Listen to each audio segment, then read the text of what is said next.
அஸ்ஸலாமு அலைக்கும் வரஹ்மத்துல்லாஹி வபரகாத்துஹு.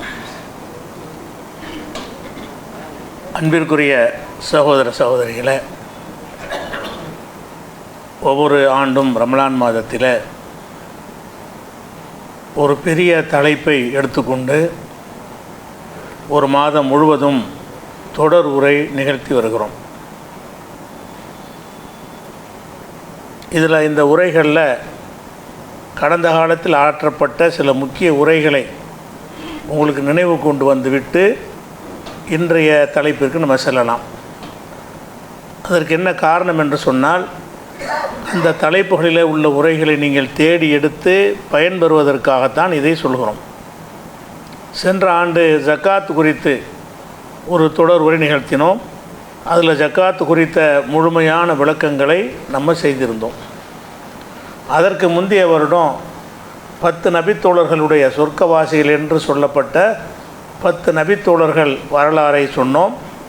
அது ரமலானை கடந்தும் சில வாரங்கள் ஞாயிற்றுக்கிழமை நேரலை மூலமாக நடத்தி முடிக்கப்பட்டது. அதுபோக நபிகள் நாயகம் ஸல்லல்லாஹு அலைஹி வஸல்லம் அவங்களுடைய வரலாறு என்ற பெயரில் நிறைய பொய்களையும் கட்டுக்கதைகளையும் நம்பிக்கொண்டிருக்கிறார்கள். அதனால் நபிகள் நாயகம் ஸல்லல்லாஹு அலைஹி வஸல்லமுடைய வரலாறு என்ற தலைப்பிலேயே ஒரு ஆண்டு தொடர் உரை நிகழ்த்தியிருக்கிறோம். இதெல்லாம் நம்முடைய ஆன்லைன் பிஜேயில் இணையதளங்களில் பாதுகாப்பாக இருக்கிறது. நீங்கள் தேடி எடுத்து பார்த்து கொள்ளலாம். அதே மாதிரி நபிமார்களுடைய வரலாறு பேர்லையும் நிறைய பொய்கள் இருக்கிறது. அப்போ நபிமார்கள் வரலாறில் சரியான வரலாறு என்ன, பொய்யான வரலாறு என்ன என்பதை விளக்கும் விதமாக நபிமார்கள் வரலாறு என்கிற தலைப்பிலையும் ஒரு தொடர் உரை நிகழ்த்தியிருக்கிறோம். அது ரமலானுக்கு பிறகும் அது இழுத்து கிட்டத்தட்ட ஒரு 60 பாகங்கள் அளவுக்கு அந்த உரைகள் உங்களுக்கு கிடைக்கும். அது மாதிரி சின்ன சின்ன சூறாக்களை எடுத்துக்கொண்டு ரமலான் மாதம் முழுவதும் சின்ன சின்ன சூறாக்களை ஓதுகிறோம். அதனுடைய அர்த்தமும் விளக்கமும் தெரிந்து ஓதினால் பயனுள்ளதாக இருக்கும் என்பதற்காக சின்ன சின்ன சூறாக்களுடைய விளக்கங்களை ஒரு ரமலானில் நம்ம எடுத்திருந்தோம். அதே மாதிரி அல்ஹம்து சூறாவுடைய விளக்கத்தை ஒரு ரமலான் மாதம் நடத்தி அது முழுமை பெறாமல் மேலும் சில வாரங்கள் ஞாயிற்றுக்கிழமை நடத்தி அது ஒரு 56 நாட்கள் நடத்தப்பட்ட உரை இருக்கிறது. அதை அல்ஹம்து சூறாவுக்கு மாத்திரம் 56 மணி நேரங்கள் விளக்க உரை இருக்கிறது. அதுவும் நம்ம ஆன்லைன் பேஜில் உங்களுக்கு கிடைக்கும். அதுபோக மனித குலத்துக்கு இஸ்லாம் வழங்கிய நன்மைகள், நம்ம இஸ்லாத்தினால் மனித குலத்துக்கு என்ன நன்மை கிடைச்சிருக்குது என்கிற விஷயத்தை முஸ்லீம் அல்லாத மக்களும் இஸ்லாத்தை பற்றி அறிந்து கொள்வதற்கு ஏற்ற வகையில் இந்த தலைப்பிலையும் ஒரு ரமலானில் தொடர் உரை நிகழ்த்தியிருக்கிறோம். அதே மாதிரி மரணத்திற்கு பின் என்கிற தலைப்பில் ஒரு மனிதன் மரணித்த பிறகு என்னென்னலாம் நடக்கிறது, சொர்க்க நரகம் வரைக்கும் உள்ள எல்லா விஷயங்களையும் தொகுத்து மரணத்திற்கு பின் என்கிற தலைப்பில் ஒரு ரமலானில் தொடர் உரை நிகழ்த்தியிருக்கிறோம். அதே மாதிரி ரொம்ப மனக்கவலையில் மக்கள் ஆழ்ந்துடுறாங்க. மனக்கவலையின் காரணமாக இஸ்லாத்தை விட்டு வெளியேறி மாயம் மந்திரம் அந்த மாதிரி எல்லாம் போய் என்ன செய்கிறாங்க, ஈமானை இழந்து விடுகிற காட்சியை பார்த்துவிட்டு மனக்கவலையை போக்குற மகத்தான கொள்கை என்கிற தலைப்பில் எந்த மாதிரி மனக்கவலை வந்தாலும் அதை இஸ்லாமிய வட்டத்துக்குள்ளே நின்று நம்ம போக்கிக் கொள்ள முடியும் என்பதற்காக மனக்கவலை போக்கும் மகத்தான கொள்கை என்கிற தலைப்பிலையும் ஒரு ரமலான் முழுவதும் தொடர் உரை நிகழ்த்தியிருக்கிறோம். மனக்கவலை போக மனக்குழப்பம் நிறைய பேருக்கு ஏற்படும். மனசில் குழப்பங்கள் ஏற்பட்டு கொண்டே இருக்கும்.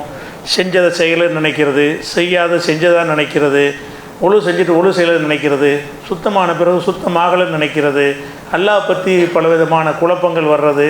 இப்படி மனக்குழப்பங்கள் நிறைய பேருக்கு வருகிறது. இந்த குழப்பங்கள்லேருந்து எப்படி விடுபடுவது, இஸ்லாமிய அடிப்படையில் இருந்து எப்படி விடுபடுவது என்பதற்காக வேண்டி அந்த தலைப்பில் ஒரு ரமலான் மாதம் முழுவதும் மனக்கவலை மனக்குழப்பத்திற்கு மகத்தான தீர்வு என்ற அந்த ஒரு தலைப்பிலையும் செஞ்சுருக்கிறோம்.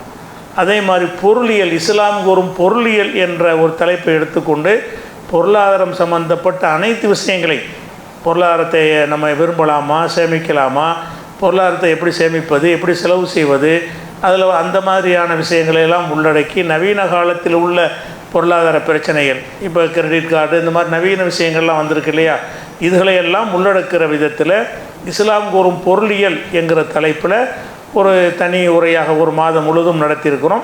இந்த உரை ஒரு நூலாகவும் வந்திருக்கிறது. இஸ்லாமிய பொருளாதாரம் என்கிறத புத்தக வடிவிலையும் அந்த உரையை கொண்டு வந்திருக்கிறோம்.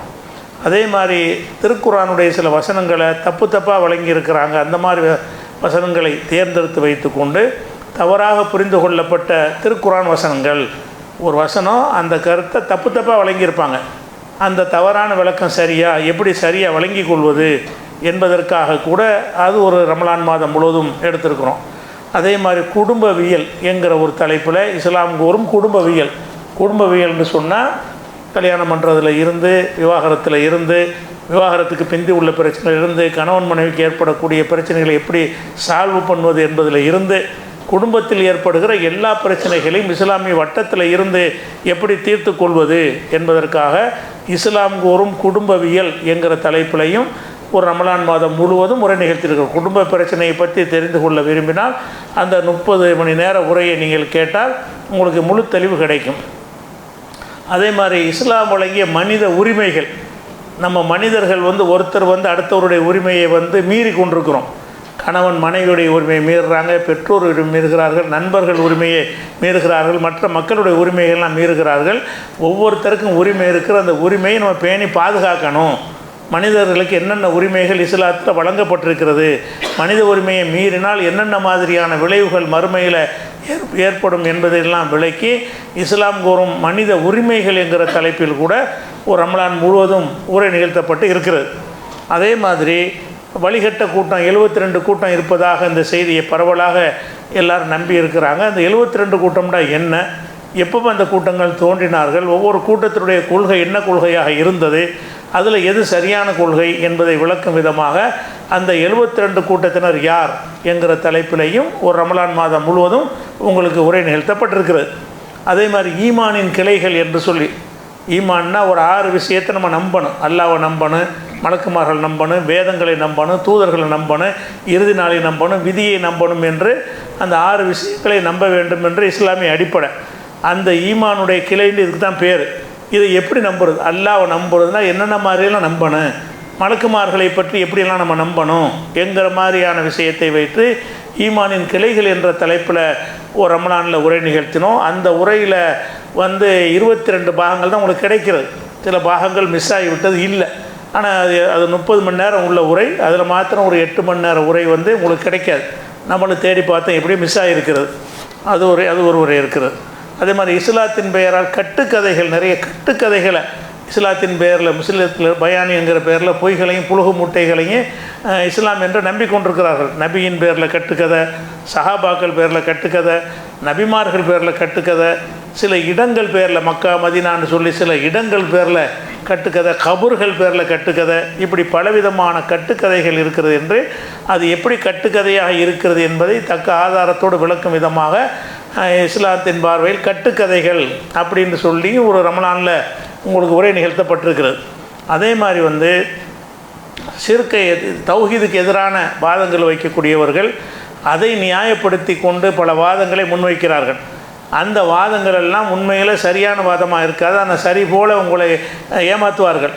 அதை விளக்கும் விதமாக தவறான வாதங்களும் தக்க பதில்களும் அப்படின்னு ஒரு ரமலானில் எடுத்துக்கொண்டு எதிரிகள், எதிர்கருத்து உடையவர்கள் என்னென்ன வாதங்கள் வைக்கிறாங்க, அந்த வாதம் எப்படி தவறாக இருக்கிறது என்பதை விளக்கும் விதமாக நீங்கள் தாவா செய்யக்கூடியவர்களுக்கு ரொம்ப உதவக்கூடிய ஒரு தலைப்பு. அந்த தலைப்பிலையும் நம்ம செஞ்சுருக்கிறோம். அதே மாதிரி இஸ்லாத்தின் பார்வையில் சூனியம், இந்த தலைப்பில் ஒரு 10 நாள் மாத்திரம் தான், 3 பேர் பிரித்து நடத்தின காரணத்தினால 10 நாள் மாத்திரம் இந்த தொடர்பை நிகழ்த்தப்பட்டிருக்கும். சூனியம் குறித்து எல்லா விஷயங்களையும் விளக்கும் விதமாக அந்த தலைப்பிலையும் நம்ம செஞ்சுருக்கிறோம். அதே மாதிரி தனித்து விளங்கும் இஸ்லாம் என்கிற பெயரில் இஸ்லாம் மார்க்கம் பிற மார்க்கங்கள் இருந்து எப்படியெல்லாம் தனித்து விளங்குகிறது, இஸ்லாம் எப்படி சிறப்பாக தனிமைப்பட்ட முறையில் மேலோங்கி நிற்கிறது என்று சொல்லி அறிவியல் விஷயம், உலகத்தில் உள்ள தீர்க்க முடியாத பிரச்சனைக்கெல்லாம் எப்படி தீர்வு சொல்லுது என்கிற விஷயம், இதையெல்லாம் விளக்கும் விதமாக தனித்து விளங்கும் இஸ்லாம் என்கிற தலைப்பிலையும் ஒரு ரமலானில் உரை நிகழ்த்தப்பட்டு இருக்கிறது. இதெல்லாம் பாதுகாக்கப்பட்டு இப்போ இருக்கிறது. onlinebj.in என்ற வெப்சைட்டுக்கு போனீங்க என்று சொன்னால், அல்லது onlinebj.co.in அந்த 2 வெப்சைட் இருக்குது. அதுக்குள்ளே போனீங்கன்னா இந்த உரைகள் எல்லாம் நீங்கள் டவுன்லோடு பண்ணி பார்க்கக்கூடிய விதத்தில், டவுன்லோடு பண்ணாமல் அதிலிருந்தே ப்ளே பண்ணி பார்க்கக்கூடிய வகையில் ஏற்பாடு செய்யப்பட்டிருக்கிறது. அதே மாதிரி பிறப்பு முதல் இறப்பு வரை என்று சொல்லி ஒரு தலைப்பில் ஒரு மனுஷன் பிறந்ததுலேருந்து மௌத்தா போகிற வரைக்கும் என்னென்ன செய்யணும், பேர் வைக்கிறதுலேருந்து ஆரம்பித்து சுன்னத்து பண்ணுறது ஆரம்பித்து மௌத்தாறு வரைக்கும் உள்ள எல்லா விஷயங்களையும் குர்ஆன் ஹதீஸ் அடிப்படையில் விளக்கும் விதமாக அதை ஒரு தலைப்பாக எடுத்துக்கொண்டு அது ஒரு ரமலானில் உரை நிறுத்தப்பட்டிருக்கிறது. அது இஸ்லாத்தின் ஆதாரம் வஹி மட்டும்தான். இஸ்லாம்னு சொல்லிக்கொண்டு மதுஹபு தரிகா என்று பல குழுக்களாக நம்ம பிரிந்திருக்கிறோம். சஹாபாக்களை பின்பற்றணும், பெரியார்களை பின்பற்றணும் என்றெல்லாம் தவறான கொள்கைகளை சரியான கொள்கைகள் என்று நம்பிக்கொண்டிருக்கிறோம். அது எப்படியெல்லாம் தவறு, வஹி மாத்திரம்தான் மார்க்கம், அல்லாட்டிருந்து வந்தது மட்டும்தான் மார்க்கம் என்பதை அழுத்தமாக நிறுவக்கூடிய வகையில் இஸ்லாத்தின் ஆதாரம் வஹி மட்டுமே என்கிற தலைப்பிலையும் ஒரு ரமலானில் தொடர் உரை நிகழ்த்தப்பட்டிருக்குது. அதுவும் பாதுகாக்கப்பட்டிருக்குது. அதே மாதிரி மனித குலத்திற்கு இஸ்லாம் வழங்கிய நன்மைகள், மனித குலத்திற்கு இஸ்லாத்தினால் என்னென்ன நன்மைகள் கிடைத்தது அது ஒரு ரமலானில் எடுத்து செஞ்சுருக்கிறோம். அது மாதிரி மாறும் உலகில் மாறாத இஸ்லாம், உலகத்தில் எல்லாம் மாறிக்கொண்டு இஸ்லாம் மட்டும் மாற மாட்டேங்குது. எல்லாத்தையும் கொஞ்சம் நாள் சென்றால் மாற்றணுங்கிறாங்க. இஸ்லாத்தினுடைய எந்த ஒரு கொள்கை கோட்பாடு சட்டம் எதையும் மாற்ற வேண்டிய தேவையே கிடையாது. மாற்றத்துக்கு அப்பாற்பட்ட ஒரு நிலையில் தனித்துவமாக விளங்குகிறது என்று விளக்கியிருக்கிறோம். இதெல்லாம் ஆற்றப்பட்ட உரைகளில் முக்கியமானவை. இது அல்லாமல் ஒரு வருடம் கூட விடாமல் என்ன செஞ்சுருக்கிறோம், இந்த ரமலானில் இந்த உரை நிகழ்த்தியிருக்கிறோம். இந்த உரைகளை நிகழ்த்துவதற்காக வேண்டி நம்ம எந்த ஒரு ஆதாயத்தையும் அடைவது கிடையாது. அதையும் சொல்லிவிடணும். ரமலானில் ஒரு மணி நாள் பேசினதுக்கு காசு கிடைக்குமே அப்படின்னு நினைத்து விடக்கூடாது. நம்முடைய பொருளாதாரத்தை தான் செலவு செய்திருப்போமே தவிர இந்த உரைகளை ஆற்றுகிற காரணத்தினால எந்த ஆதாயமும் கிடையாது. இந்த உரைகள் சீடிகளாக எவ்வளோ பேர் வெளியிட்டாங்க, அதில் எல்லாம் எனக்கு எந்த பங்கும் கிடையாது, எனக்கு எந்த உரிமையும் கிடையாது. யார் வேண்டாலும் சீடியாக போட்டு விற்பனை செய்து கொள்ளலாம் என்கிற வகையில் வைத்திருக்கிறோம். அதன் மூலமாக நம்ம எதுக்கு இதை செய்கிறோம் என்று கேட்டால் மார்க்கத்தை நம்ம அறிந்து கொள்ளணும். முதல்ல இதை எடுப்பதற்கு முக்கிய காரணம் என்னவென்று சொன்னால், இதன் மூலமாக நான் ஆய்வு செய்கிறேன், நிறைய அறிந்து கொள்ளப்படுது. ஆய்வு செஞ்சால் தான் அறிந்து கொள்ள முடியும். அறிவை தேடுகிற ஒரு காரணத்திற்காக வேண்டியும் இது மறுமையில் பயன்படும் என்கிற ஒரு காரணத்திற்காகவும் தான் இந்த தலைப்பை எடுக்கிறோமே தவிர இதில் எந்த விதமான உலக ஆதாயத்தை நம்ம அடைஞ்சதும் இல்லை, அது நோக்கமும் இல்லை என்பதையும் சொல்லிக்கொண்டு இந்த வருஷத்துடைய தலைப்பு என்னவென்று சொன்னால், அதாவது இஸ்லாமிய பார்வையில் உணவு உடை உறைவிடம். இஸ்லாத்தின் பார்வையில் உணவு குறித்த இஸ்லாத்தினுடைய பார்வை என்னென்ன சட்டங்கள் இருக்கிறது, அது ஒரு கடல் மாதிரி ஒரு பாடம். அது உணவு பற்றியது. அடுத்தது உடை முக்கியமான ஒரு விஷயமாக இருக்கிறது. உடையிலையும் நமக்கு கட்டுப்பாடுகள் இருக்குது. மார்க்கத்தில் எந்த மாதிரி உடை அணியலாம் அணியக்கூடாது என்ற விஷயங்கள் எல்லாம் இருக்கிறது. அதுக்கப்புறம் உறைவிடம்னா வீடு வாசல், வசிப்பதற்குரிய வசிப்பிடம். அது உறைவிடம்னு எதுக்கு போடுறோம்னா அந்த ஊனவில் வரணுங்கிறதுக்கு தான் வழங்குதா. உணவு உடை உறைவிடம்னு சொன்னால் அது கேட்க நல்லா இருக்குங்கிறதுக்காக அந்த உறைவிடம் வீடுன்னு அர்த்தம். வீடுன்னு போட்டால் உனக்கு கேட்க நல்லா இருக்காது, அதுக்காக அப்படி போட்டிருக்கிறோம். அப்போ இஸ்லாமிய பார்வையில் உணவு உடை உறைவிடம் இந்த 3 விஷயங்களையும் எடுத்துக்கொண்டு இன்ஷா அல்லாஹ் இந்த ரமலானில் நம்ம உரை நிகழ்த்திருக்கிறோமா. இதில் அல்லாஹ்வுடைய படைப்புகளை எடுத்துக்கிட்டிங்கன்னு சொன்னால், அல்லாஹ்வுடைய படைப்புகளில் 2 வகையான படைப்புகள் இருக்கிறது. அல்லாஹ் நிறைய விஷயங்களை படைத்திருக்கிறான். சில படைப்புகள் அது இனவிருத்தி செய்யக்கூடியதாக வளரக்கூடியதாக சில படைப்புகள் அல்லாஹ்வால் படைக்கப்பட்டிருக்கிறது. வளராமல் இயங்கக்கூடிய படைப்புகளும் அல்லாஹ்வுடைய படைப்பு. சூரியன் இருக்கிறது, அது குட்டி போடாது, அது சைஸு பெருசாக போகாது, அதுக்கு எந்த ஒரு வளர்ச்சியும் கிடையாது. அதே மாதிரி மலை செடிகள் இந்த மாதிரி பார்க்குறோம்ல, இந்த மாதிரியான விஷயங்கள் எல்லாம் அல்லாஹ்வுடைய படைப்பு தான். எல்லாமே அல்லாஹ்வுடைய படைப்பு தான். நம்ம இருக்கிற மண் கூட அல்லாஹ்வுடைய படைப்பு தான். அவைகள் இனவிருத்தி செய்யாது. கொஞ்சம் ஒரு படி மண்ணள்ளி வச்சுன்னா 1.5 படி மண்ணை அது மாறாது, அது அதே அளவில் தான் இருக்கும். அந்த மாதிரியான படைப்புகளும் இருக்குது. அல்லாஹ்வுடைய படைப்புகளில் இன்னும் ஒரு படைப்பு என்னவென்று சொன்னால், அல்லாஹ் படைத்த மாதிரி இருக்காது, பெருசாகிக்கிட்டே இருக்கும், அது வளர்ந்துக்கிட்டே இருக்கும். வளர்ந்துக்கிட்டு மாத்திரம் இருக்காது, அது தன்னுடைய வழித்தோன்றலை வேற விட்டுட்டு போகும், உற்பத்தி சந்ததிகளை பெருக்கும். அப்போ இந்த சந்ததிகளை பெருக்கக்கூடிய படைப்புகளுக்கு தான் உணவு தேவை. அல்லாஹ்வுடைய படைப்பில் உணவுங்கிறது யாருக்கு தேவை என்று கேட்டால், எந்த மாதிரியான உயிரினங்கள் வளரக்கூடியதாக அல்லாஹ் படைத்திருக்கிறானோ, எந்த மாதிரியான உயிரினங்கள் சந்ததிகளை பெருக்கக்கூடியதாக படைத்திருக்கிறானோ அவற்றுக்கு தான் உணவு என்கிற டாப்பிக்கே தேவை. மனிதன் எத்தனை விஷயங்களை படைக்கிறான். மனிதனுடைய படைப்பு இந்த தன்மையில் பார்க்கவே இல்லை எந்த படைப்பையும். இந்த மைக்குன்னா இந்த சைஸ் தான், இது என்ன செய்யாது, ஒரு 6 மாதத்தில் ஒரு 1/2 அடி அதிகமாகாது. அல்லது இந்த மைக்கு ஒரு 10 வருஷத்துக்கு ஒரு 2 குட்டியை போடுமான்னா அதுவும் போடாது. மனிதர்கள் உருவாக்குற எந்த ஒரு பொருளுமே வளராது, எந்த ஒரு பொருளுமே என்ன செய்யாது, இனவிருத்தி செய்யாது. ஆனால் அல்லாஹுக்கு மாத்திரம்தான் ஒரு பொருளை படைக்கவும் செய்வான். அந்த படைப்பு வளர்ந்து கொண்டே இருக்கும், பெருசாகிக்கிட்டே இருக்கும் ஒரு அளவு வரைக்கும். அதுக்கான பெருசாகிக்கிட்டே இருக்காது, அதுக்கு லிமிட் போட்டு வச்சுருப்பான் அல்ல எல்லாத்துக்குமே. இதனுடைய அதிகபட்ச வளர்ச்சி இவ்வளவு தான், இதனுடைய அதிகபட்சம் அவ்வளவுதான் என்று அல்லாஹ் என்ன செய்யும், ஒன்று ஒன்றுக்கு ஒரு எல்லை நிர்ணயித்திருப்பான். அந்த எல்லைக்கு உட்பட்டு வளர்ந்து கொண்டே இருக்கும். அப்போ வளரணுமா இருந்தால் உணவு வேணும்ல.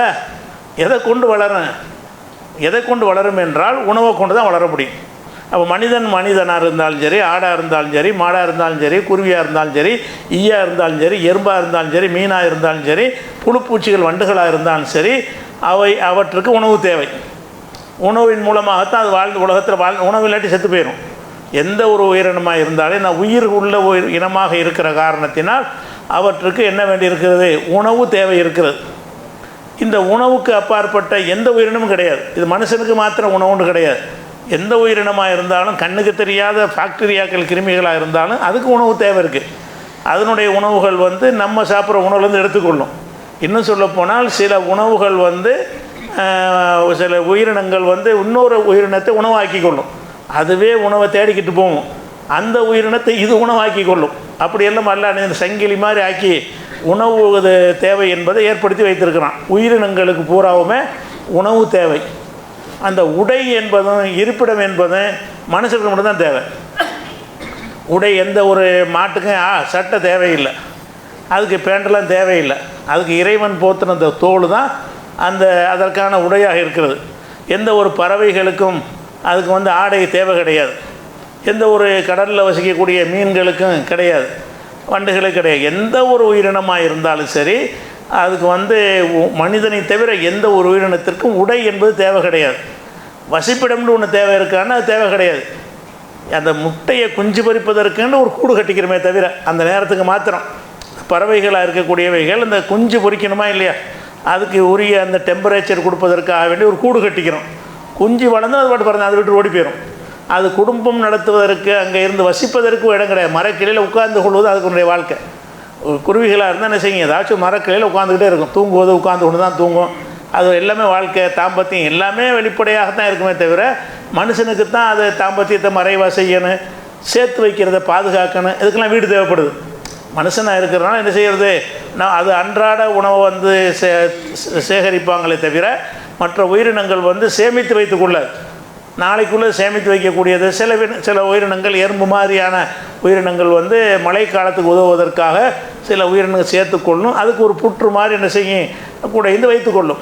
இவ்வளவு தான். அதை இருப்பிடம் என்கிற முறையில் அதுக்கு ஒன்றும் அவசியம் கிடையாது. அப்போ இந்த நம்ம மனுஷன் தான் நம்ம எடுத்துக்கிற போகிறோம். அது புரிந்து கொள்வதற்கு இதை சொல்கிறோமே தவிர நம்ம இப்போ எடுத்துக்கொள்வது என்னென்னு கேட்டால், மனிதனுக்குரிய மற்ற வகையில் சட்டம் நம்ம போட முடியுமா?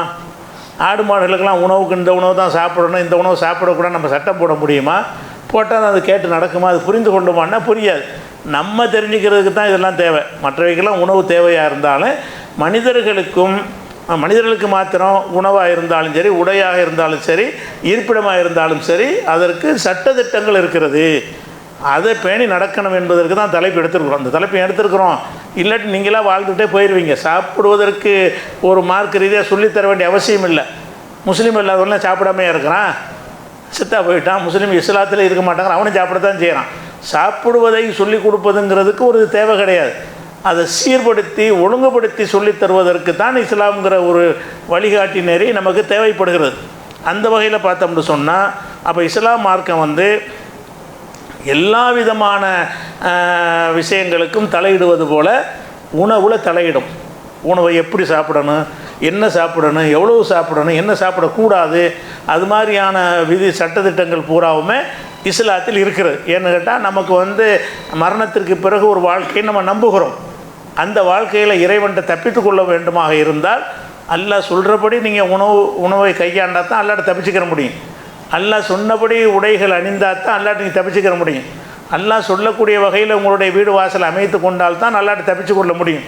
அப்படிங்கிற அந்த மறுமை விசாரணை இருக்கிற காரணத்தினால் மனிதர்களாகிய நமக்கு மாத்திரம்தான் உணவுக்கு சட்டம் இருக்கிறது, உடைக்கு சட்டம் இருக்கிறது, இருப்பிடத்துக்கு சட்டம் இருக்கிறது. மற்றவைகளுக்கு எந்த சட்டமும் கிடையாது.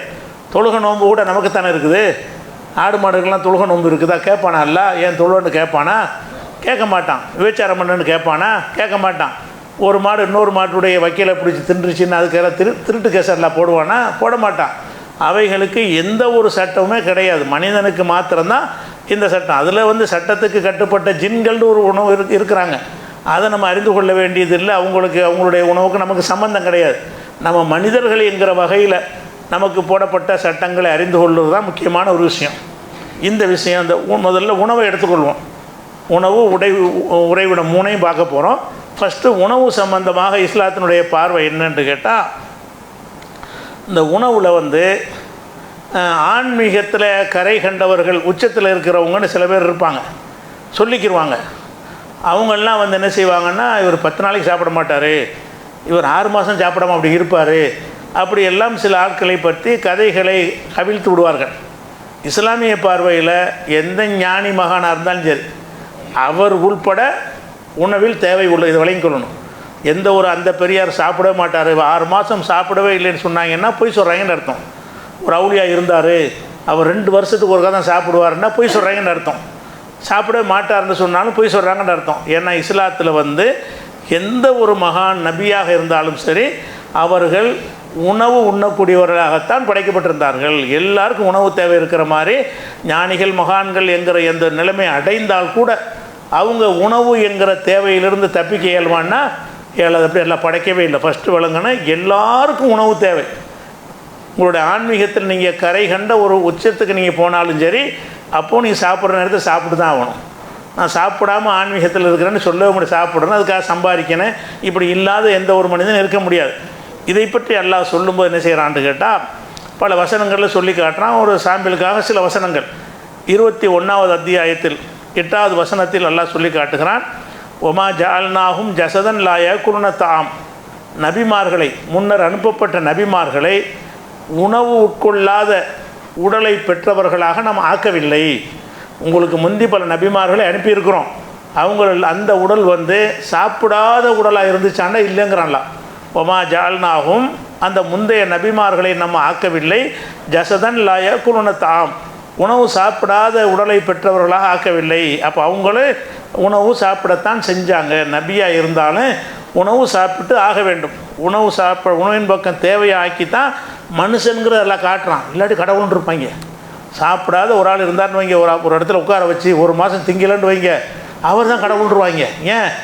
என்னடா நமக்கெல்லாம் பசிக்க மாட்டேங்குது, நம்மளாம் சாப்பிட மாட்டேங்கிறாரு, நம்மளாம் குடிக்கணும், அவர் குடிக்க மாட்டேங்கிறாரு அப்படின்னாலே போதும் கடவுளாக்குவதற்கு.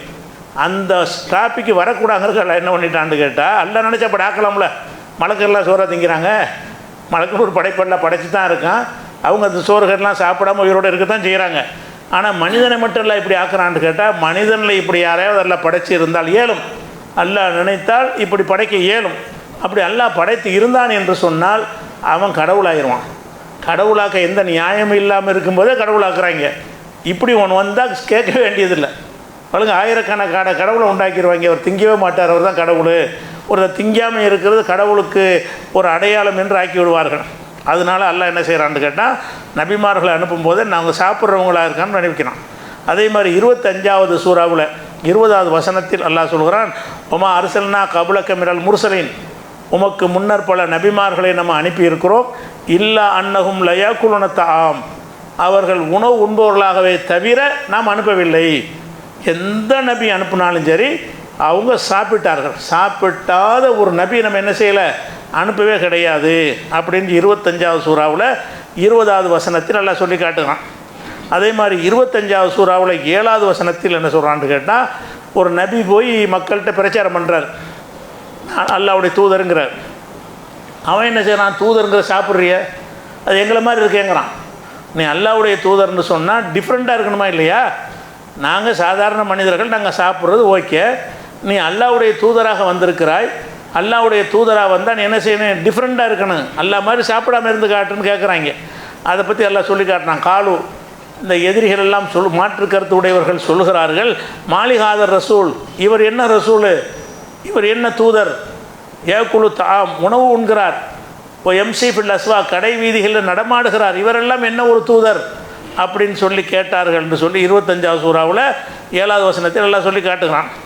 அதே மாதிரி நபிமார்கள் மக்கள்கிட்ட போய் பிரச்சாரம் பண்ணும் பொழுது அன்றைக்கு இருந்த எதிரிகள், ஃபிரௌன் போன்ற எதிரிகள் என்ன செய்வாங்கன்னா, மக்கள்கிட்ட எப்படி சொல்லுவாங்கன்னு கேட்டால், நீங்கள் இந்த மூசா சோறெல்லாம் கேட்காதீங்க, ஏன் அவர் உங்களை மாதிரி சாப்பிட்றாரு, உங்களை மாதிரி குடிக்கிறாரு, என்ன அவர் பெரிய தூதர், அவரையும் நீங்கள் ஃபாலோ பண்ணுறீங்க, அவங்கள ஃபாலோ பண்ணக்கூடாது என்பதற்காக வேண்டி அவர் கொண்டு வந்த கொள்கை சரியில்லைன்னு பேச முடியலை, அவருடைய போதனையை தப்புன்னு இவங்களுக்கு சொல்ல முடியல. அதிகபட்சம் இவங்க கண்டுபிடிச்ச குறை என்ன, இவர் திங்கிறார்ல அப்புறம் என்ன ரசூலுங்கிறீங்க அப்படின்னு கேட்குறாங்க. இப்போ காலல் மலவு மின் கௌமிஹில்லதீன கஃபரு, அந்த சமுதாயத்தின் பிரமுகர்கள் சொன்னார்கள். அவங்க என்ன சொன்னாங்கன்னு கேட்டால், மாஹாதா இல்லா பஷரம் மிஸ்லுக்கும், இவர் உங்களை போன்ற மனிதர் தவிர வேறு இல்லை, இவர் உங்களை மாதிரி ஒரு மனிதர் தான். ஏகுல மிம்மா தாக்குருன மின்ஹு, நீங்கள் உண்பதைத்தான் இவரும் உண்கிறார். ஓ யஷ்ரபு மிம்மா தஷரபும், நீங்கள் அருந்துவதைத்தான் இவரும் அருந்துகிறார். அப்புறம் என்னப்பட்ட ரசூலு என்று கேட்டார்கள். அப்படி கேட்குறதுக்கு தான் அல்லாஹ் அப்படி படைச்சி இருக்கிறான். அப்போ ரசூல்மார்களாக இருந்தாலும் சரி, அவங்க அல்லாஹ்வுடைய தூதர் என்று நிரூபிப்பதற்காக வேண்டி சாப்பிடாத ஒரு உடல் அமைப்பு கொண்டவர்களாக அல்ல அனுப்பலை. அனுப்புனா ரசூலுங்கிறத தாண்டி அல்லான்னு இருப்பாங்க. ரசூல்னு சொல்கிறது போல என்ன செய்வாங்க, அல்லாண்டை ஏற்றுக்கிட்டு ரெடின்றுவாங்க.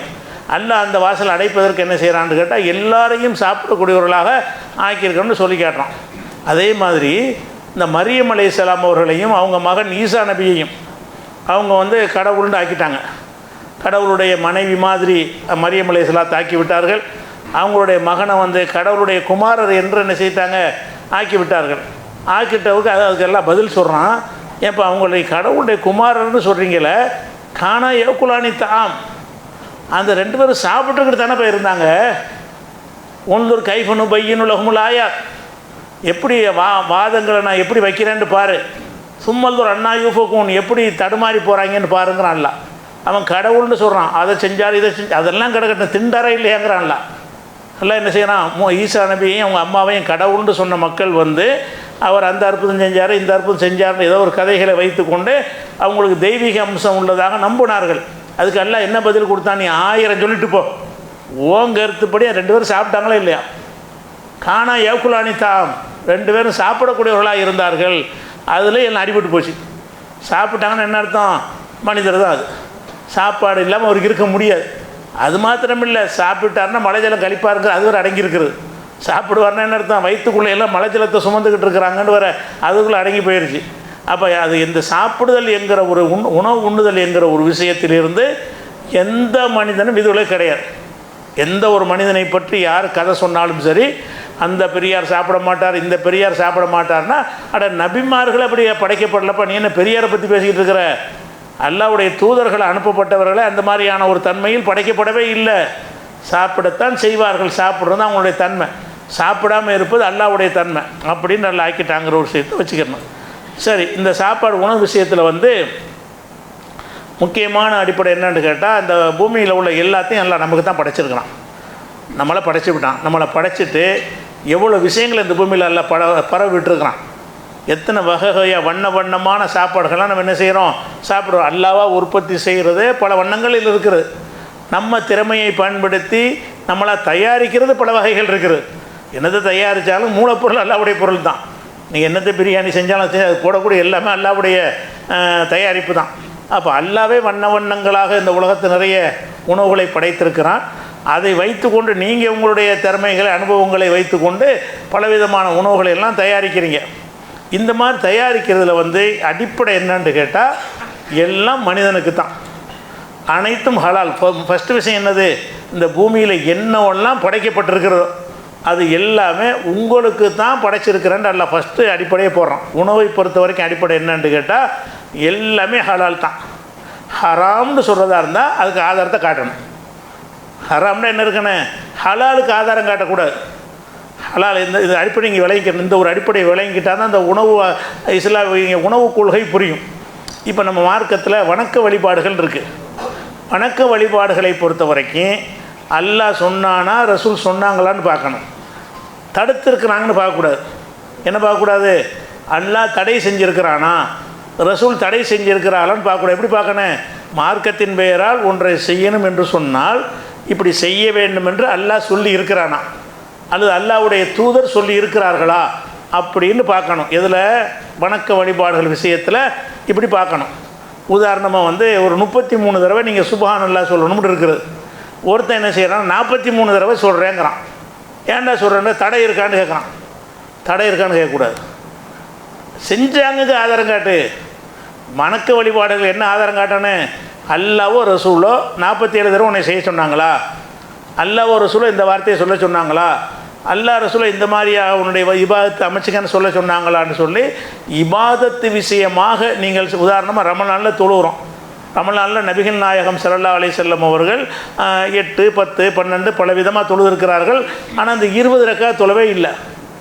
20 ரக்காத் ஏன்பா தொழுறேன்னு கேட்டால் தடை இருக்கான்னு கேட்குறான். தடை இருக்கான்னு கேட்கக்கூடாதுப்பா, செஞ்சாங்கன்னு ஆதாரம் காட்டு. நீ எதை காட்டுன்னு அல்லாஹ் சொல்லியிருக்கிறானா, ரசூல் அவங்க அதை சொல்லத்தானே வந்தாங்க. ரசூல் அல்லாஹ் எதுக்கு அனுப்பியிருக்கிறான்? வணக்கத்தை சொல்லித்தரதுக்கு தான் வந்தாங்க. இப்படி 20 ரக்காத் என்பது இந்த மார்க்கத்தில் உள்ளதாக இருக்குமே, ஆனால் அவங்க முதல்ல தொழுது காட்டியிருப்பார்கள். அவங்க காட்டின மார்க்கத்தில் 20 ரக்காத் இல்லை. அப்போ அதில் எப்படி பார்க்கணும்? வணக்க வழிபாடுகளை எப்படி பார்க்க வேண்டும் என்று கேட்டால் அல்லாஹ்வும் ரசூலும் சொல்லியிருக்கிறாங்களான்னு நீங்கள் பார்க்கணும். சொன்னால் செய்யணும், சொல்லணுன்னா செய்யக்கூடாது. தடை இருக்கான்னு பார்க்கக்கூடாது. என்ன வேண்டாலும் செஞ்சுட்டு தடை இல்லைன்னு ஒரு சலான் சொல்கிறோம். சலான் சொல்லி முசாபா வலது கையால் முசாபா செய்கிறோம். ஒருத்தன் இடது கை நீங்கள் முசாபா செய்கிறான். தடை இருக்கான்னு கேட்குறான். தடை இருக்கான்னு பார்க்க, இது இபாதத்து வணக்க வழிபாடு விஷயம். இடதுகையில் ரசூலில் செஞ்சாங்களா? வலதுகையில் செஞ்சதுக்கு ஆதாரம் இருக்குது, அதை செய். இடதுகையில் செஞ்சாங்களா? இடதுகையில் செய்யாது நீங்கள் அது இருக்கா அப்படி கேட்கக்கூடாது. ஏனென்று கேட்டால் இதெல்லாம் மார்க்கமாக செய்யக்கூடிய இபாதத்துகள் விஷயமாக நம்ம என்ன பார்வை இருக்க வேண்டும் என்று கேட்டால், மார்க்கம்னு ஒன்று சொல்லுவதாக உதாரணமாக ரஜபு மாதம் 27 மேராஜ் நோம்புன்னு வைக்கிறாங்க. மேராஜ் நோம்புங்கிற பேரில் ரஜபு மாதம் என்ன செய்வாங்க? 27 பள்ளி வசனம் அலங்காரம் பண்ணி மேராஜ் நோம்புன்னு ஒரு நோம்பு வைக்கிறாங்க. அதே மாதிரி ஷாபான் மாதம் 15 அன்னைக்கு பராத்து நோம்புன்னு ஒரு நோம்பு வைக்கிறாங்க. ஏன்டா அந்த நோம்பு வைக்கிறான்னு கேட்டால் வைக்கக்கூடாதுன்னு இருக்கான்னு கேட்குறான். தடை இருக்கான்னு கேட்குறான். அப்படி கேட்காதப்பா, ரசூலில் வச்சாங்களான்னு கேளு. நீ எப்படி ஆதாரம் காட்டணும்? ரசூல்லா இந்த ஷாபானில் நோம்பு வச்சாங்களா? ஷாபான் புதிய கண்டுபிடிப்பு இல்லையில, ரசூல்லா காலத்துலேருந்து உள்ளது தானே. அப்போ ரசூல்லாவும் இந்த ஷாபான் எத்தனை ஷாபான் அடைஞ்சிருப்பாங்க? எந்த ஷாபான்லையாவது ரசூல்லா 15 நோம்பு வச்சாங்களா? வைக்கலைன்னா இல்லைன்னு அர்த்தம். தடுத்தாங்கன்னு பார்க்கல, தடை இருக்கான்னு கேட்கக்கூடாது, செஞ்சாங்களான்னு கேட்கணும். மார்க்கத்தில் எதை செஞ்சால் மேராஜ் நோம்பு வைக்கிறோம், நோம்பு தானே, தடை இருக்கான்னு கேட்கக்கூடாது. எப்படி கேட்கணும்? நபி செஞ்சாங்களான்னு கேட்கணும். செய்யலைன்னா இல்லை, செய்யலைன்னா இந்த மார்க்கத்தில் இல்லைன்னு அர்த்தம். இது இபாதத்துகளுக்கு. ஆனால் இந்த உலகத்தில் உள்ள உணவு, தண்ணி, பொருள்கள் பயன்பாட்டை பொறுத்த வரைக்கும் ஒரு பொருளை திங்கலாமான்னு கேட்டால் திங்கலாம், என்ன தடை இல்லை. ஒரு புதுசாக ஒரு பிராணியை நீங்கள் பார்க்குறீங்க, இது வரைக்கும் பார்த்ததே இல்லை, இதை சாப்பிட்லாமான்னு ஒருத்தன் கேட்குறான். புதுசாக ஒரு செடியை பார்க்குறீங்க, அது திங்கலாமான்னு ஒருத்தன் கேட்குறான்.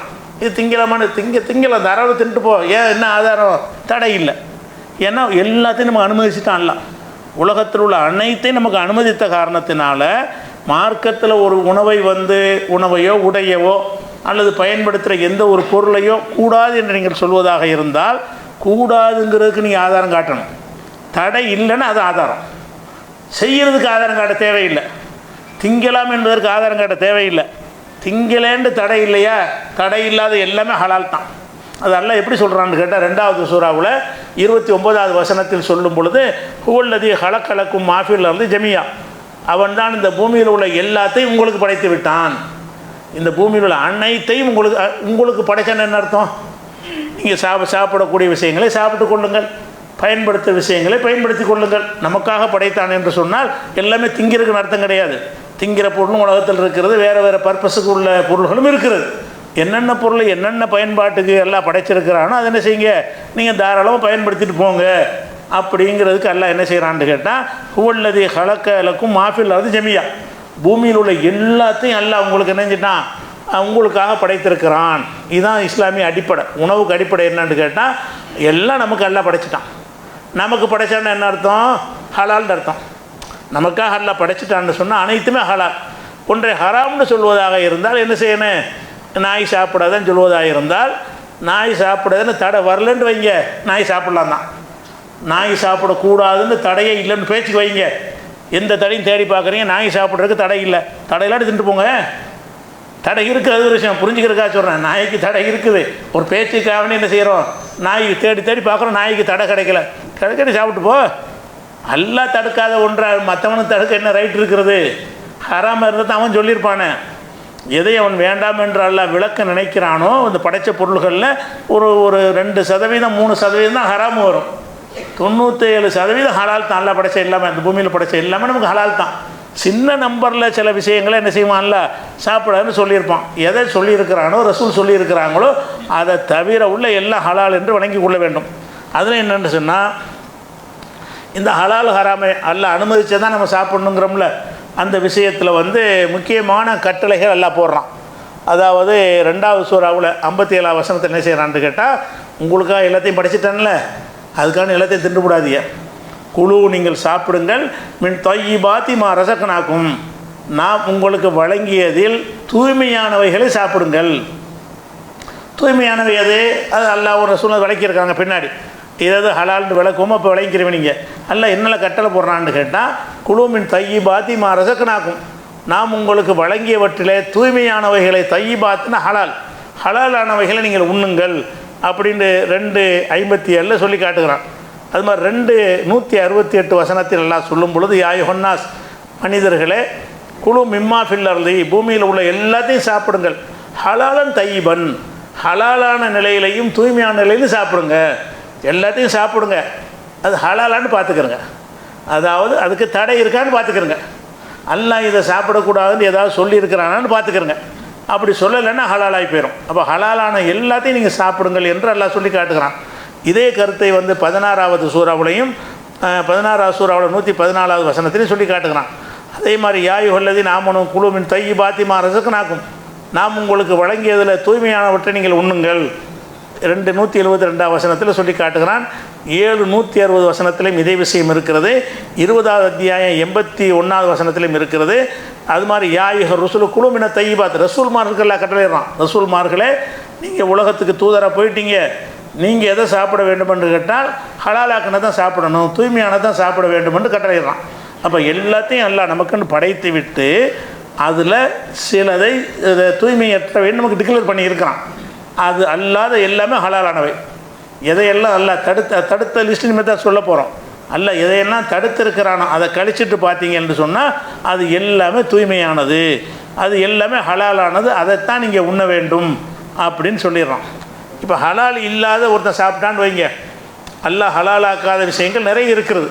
அந்த ஹலால் இல்லாத ஒரு விஷயத்தை ஒருத்தன் சாப்பிட்டானே என்று சொன்னால் அதனுடைய விளைவு என்னவாக இருக்கும் அப்படின்னு கேட்டால், ரசூலுல்லாஹ் ஒரு ஹதீஸில் சொல்கிறாங்க. இது முஸ்லீமில் வரக்கூடிய ஒரு ஹதீஸ். ஏன்னாட்டா நம்ம எதுக்காக ஹலாலானதை சாப்பிடணும், சாப்பிட்றோம் என்று கேட்டால் அதில் என்ன பார்வை வரணும், இது நமக்கு ஹலாலான்னு பார்க்கணும். ஹலால் என்பது வந்து அந்த உணவுடைய வகையை பொறுத்தும் ஹலால் அமையும். ஹலாலான உணவு கூட ஹராமாக போகும் சில நேரத்தில். அடுத்த பொருளாக இருந்தால் ஹராமாயிரும்ல. அரிசி ஹலால் தான், களவான்ட்டு வந்தீங்கன்னா ஹராமாக போயிரும்ல. வட்டி வாங்கியிருந்தீங்கன்னா ஹராமாக போயிரும்ல. அப்போ கலப்பணம் செஞ்சு சம்பாரித்தா ஹராமாக போயிருமா இல்லையா? ஹலால் தான். ஹலால் என்பதே சில நேரத்தில் ஹராமாக போகும். அப்போ நீங்கள் இந்த ஹலால் ஹராமை பேணி நடக்காட்டால் அதுக்கு என்ன கதி ஏற்படும்? அதில் பேணுதல் இல்லாமல் நம்ம பாட்டுக்கு சாப்பிட்டுட்டு இருந்தோம், ஹலால் ஹராமை கவனிக்காமல் கிடைச்சதெல்லாம் சாப்பிடுவது என்று நம்ம இருந்தோமையானால் அதற்கு என்ன கிடைக்கும் என்றால், ரசூல் ஸல்லல்லாஹு அலைஹி வஸல்லம் சொல்கிறாங்க, ஒரு மனிதனை பற்றி குறிப்பிடுகிறார்கள். அவன் என்ன செய்கிறான்டா, நீண்ட ஒரு பிரயாணத்தை மேற்கொள்கிற மனுஷன். ஒரு மனுஷன் என்ன செய்கிறான்னு கேட்டால், ரொம்ப தூரத்துக்கு பிரயாணம் பண்ணி போகிறான். அந்த காலத்தில் ரொம்ப தூரத்துக்கு பிரயாணம் பண்ணி போகிறாங்க எவ்வளோ கஷ்டப்படணும்னு தெரியும். இந்த காலத்தில் ரொம்ப தூரம்ங்கிற பஞ்சாயத்தே கிடையாது. ரொம்ப தூரமாக இருந்தாலும் என்ன செய்யலாம், மதுரைக்கு போகிற மாதிரி நம்ம என்ன செய்யலாம், சவுதி அரேபியாவுக்கு போயிடலாம். மதுரைக்கு போகிற தூரத்தில் என்ன செய்யலாம், நேரத்தில் சவுதி அரேபியாவுக்கு போயிடலாம். வாகன வசதிகளை கொண்டு நமக்கு அந்த வசதிகளை அனுபவித்து கொள்கிறோம். அந்த காலத்துடைய முறை என்னென்னா, அதிகபட்சம் ஒட்டகம் இல்லைன்னா கால்நடையாக போவாங்க. இதுதான் அன்றைக்கு உள்ள நல்ல குதிரை. இதை தவிர பிரயாணத்திற்கு ஏற்ற ஒன்றுமே அவங்கள்ட்ட கிடையாது. அப்போ ரசூலுல்லாஹ் என்ன செய்கிறாங்கன்னு கேட்டால், ஒரு மனிதன் வந்து பிரயாணம் பண்ணி போகிறான். பிரயாணம் பண்ணி போகும்போது நீண்ட பிரயாணம் பண்ணி போகிறான். இந்த நீண்ட பிரயாணம் பண்ணி போகக்கூடிய நேரத்தில் அவன் வந்து அல்லாஹ்வை நினைச்சான்னு சொன்னால் அது பெரிய ஆச்சரியமானது. ஏன்னு கேட்டால், ஒரு மனிதன் வந்து நல்லவனாக இருக்கிறான்ல, அல்லாஹ்வுக்கு பயந்து நல்லவனாக இருக்கிறதுங்கிறது ஒரு சின்ன நம்பரில் தான் இருப்பாங்க. எதுக்கு நல்லவனாக இருக்கிறான்னு கேட்டால், ஊருக்கு பயந்து தான் நல்லவனாக இருப்பான். எதுக்காக நல்லவனாக இருப்பான், அவர் பார்த்துருவார், இவர் பார்த்துரு, வாப்பாட்ட சொல்லி கொடுத்துருவாங்க, மாமா பார்த்துருவார், அஜத்தில் சொல்லி கொடுத்துருவாங்க. இதுக்கு பயந்துக்கிட்டு தான் நிறைய பேர் தப்பு செய்ய மாட்டேங்கிறான். சமூகத்தோடு வாழக்கூடிய அல்லாஹ்வுக்கு பயந்து செய்யாதவங்களும் கொஞ்சம் பேர் இருக்கிறாங்க. அதே நேரத்தில் சில தவறான காரியங்களை வந்து நம்மளை தெரிந்தவர்கள் மத்தியில் வாழும்பொழுது நம்ம செய்ய மாட்டோம். தெரியாதவர்கள் மத்தியில் வாழும்போது யாருக்கு வெக்கப்பட தேவையில்லை. நீங்கள் அமெரிக்காவுக்கு போயிட்டீங்க, நீங்கள் தண்ணி அடிச்சுட்டே போனீங்க, வேணா கேட்பானா? ஒரு வெக்கம் உங்களுக்கு வருமா? எவன் பார்த்தாலும் ஆடு மாடு மாதிரி நினச்சிட்டு போயிட்டுருப்பீங்க. அவனு உங்களுக்கு தெரியாது. அவனுக்கு உங்களை தெரியாத காரணத்தினால ஒரு அமெரிக்காவில் போய் இறங்கி நடு ரோட்லேயே தண்ணி அடிச்சுட்டே போயிட்டுருக்குறீங்க. எவனாவது பார்த்து நம்மளை தப்பாக நினைப்பானா? நமக்கு உறுத்தல் ஏதாச்சும் வருமா? நம்ம வாட்டு அடிச்சிட்டு இருப்போம். அப்போ வெளியூருக்கு போன பிறகு இறைவனை நம்பி நடத்தல் என்பது இறையச்சத்துடைய உச்சகட்டம். உள்ளூரில் நல்லவனாக இருப்பது உச்சகட்டம் கிடையாது. தெரியாத இடத்துக்கு போய் விசார விடுதி கூட ஒருத்தன் போயிடுவான். அமெரிக்காவில் ஒரு விசார விடுதி வச்சுருப்பாங்க, எங்கே போயிடுவான். ஏன் போனால் யாருக்கு தெரிய போகுது? இருக்கிற 50 பேர் பார்த்தாலும் இவன் யார், நமக்கு யார் இவனால் என்ன ஏற்பட போகுது? எங்கே யாருக்கு தெரியக்கூடாது?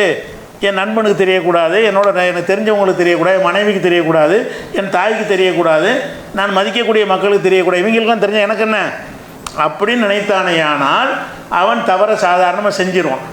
அதனால் இஸ்லாம் என்ன செய்யுதுன்னு கேட்டால், பிரயாணத்தில் இருக்கும்போது கொஞ்சம் இறை எச்சத்தோடு ஒருத்தன் நடப்பானா, நல்லவனாக நடந்தான்னு சொன்னால் அவனுடைய துவாவை எல்லாம் ஏற்றுக்கிறான்.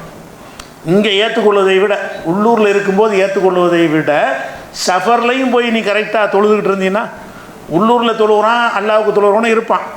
அதே நேரத்தில் வீட்டில் தார் போட்டு அனுப்பிடுவாங்க, அதுக்கு தொழுவனும் இருப்பான். போகாட்டி 4 பேர் கேள்வி கேட்பாங்க, எங்கே 4 வகுத்து காணாமேண்டு, அதுக்கு தொழுகிறவனும் இருப்பான். ஆனால் வெளியூரில் போனால் யாருக்காக தொழுகிறான்? அங்கேயும் போய் அவன் தொழுகிறான்ட்டு சொன்னால் அல்லாவுக்காக தான் தொழுகிறான்.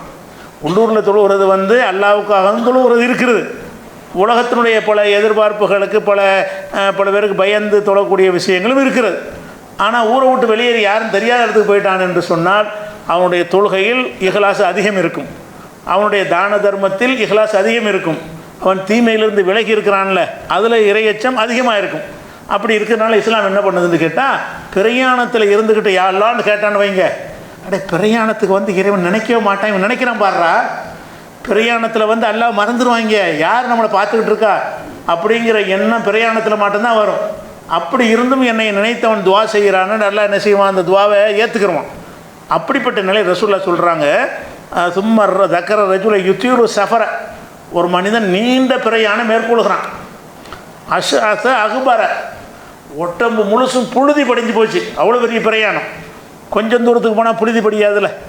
அந்த காலத்தில் பிரயாணம் பண்ணி இங்கேருந்து தாம்பரத்துக்கு போனால் புழுதி படியுமா? படியாது. இங்கேருந்து விழுப்புரம் போனால் புழுதி படிஞ்சு போயிடும்.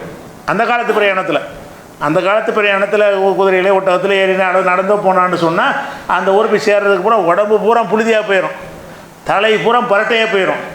அப்போ அகுபர, நீண்ட பிரயாணத்தை மேற்கொள்கிறான், தலையெல்லாம் பரட்டையாக உள்ள நிலையில், உடம்பெல்லாம் புழுதியாக இருக்கிற நிலையில் என்ன செய்கிறான், ஒருத்தன் பிரயாணத்தை மேற்கொண்டு எமுத்து எதைகி இலசமா, வானத்தை நோக்கி தன்னுடைய கைகளை உயர்த்துகிறான். உயர்த்தி விட்டு யாரப்பி இறைவா இறைவா என்று துவா செய்கிறான். பிரயாணத்தில் போய் அல்லாஹ்வை மறக்காமல், நீண்ட பிரயாணத்தில் போய் உடம்புலாம் புழுதி படிந்திருக்கிற உடம்போடு இருந்து கொண்டு அல்லாட்ட துவா செய்கிறான். அல்லாஹ் ஏற்றுக்கணுமா இல்லையா? அவன் துவா செய்கிறான். அதே நேரத்தில் ஓ மத்அமு ஹராம், அவனுடைய சாப்பாடு ஹராமாக இருக்கிறது. ஓ மஷ்ரபு ஹராம், அவன் அருந்துகிற பானம் ஹராமாக இருக்கிறது. ஓ மல்பசு ஹராம், அவன் அணிந்திருக்கிற ஆடை ஹராமாக இருக்கிறது. ஓ உதியபில் ஹராம், ஹராமாலேயே அவன் உணவளிக்கப்பட்டு கொண்டு இருக்கிறான். அண்ணா யுஸ்தஜாபுல் இதாலிக்க, இவனுக்கு எப்படி அல்லாஹ் ஏற்றுக்குருவான்? இவன் துவா அல்லாஹ் எப்படி ஏற்றுக்குறான்? பிரயாணத்தில் நெசந்தான், பிரயாணத்துலையும் அல்லாஹ் மறக்காமல் இருக்கிறான். சரிதான், மறக்காமல் இருக்கிற நீ போட்டுக்கிற சட்டை ஹராம, அடுத்தவன் சட்டையாக இருக்குத, களவாண்ட சட்டையாக இருக்குத, ஹராமான முறையில் சம்பாதிச்ச சட்டையாக இருக்குத, நீ சாப்பிட்ற உணவு ஹராமாக இருக்குத. அப்போ ஹராமான உணவில் நீ உண்டு கொண்டு, ஹராமான பணத்தை அருந்தி கொண்டு, ஹராமான ஆடைகளை அணிந்து கொண்டு எல்லாம் எல்லாம் ஏற்றுக்குருவானா? பிரயாணத்தில் ஏற்றுக்கொள்வான். இதனால் அடிபட்டு போயிரு. பிரயாணத்தில் இருந்து கூட இவனுடைய துவா ஏற்கப்படாது. ஹராமான உணவை சாப்பிட்டால் எத்தனை விஷயத்தை நம்ம அல்லாட்ட துவா செய்கிறோம். நம்ம நினைக்கிறோம் நல்லா கேட்டோம், நல்லா தரல.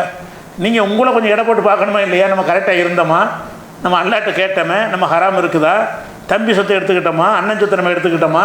அனாதை சொத்தை எடுத்துக்கிட்டோமா? வியாபாரத்தில் மோசடி செய்கிறோமா? அளவு நிறுவனம் நம்ம கரெக்டாக இருக்கிறோமா? களை வாங்குகிறோமா? ஹராமான பொருளை விற்கிறோமா? இதெல்லாம் நீங்கள் யோசிச்சு பார்க்கணுமா இல்லையா? இதெல்லாம் இருந்துட்டு அப்புறம் அல்லா எப்படி அல்லா தருவான்? நம்ம எல்லா மனிதனுக்கும் பல தேவைகள் இருக்கிறது. அந்த தேவைகள் நிறைவேற வேண்டுமானால் ஹராம் இருக்கவே கூடாது.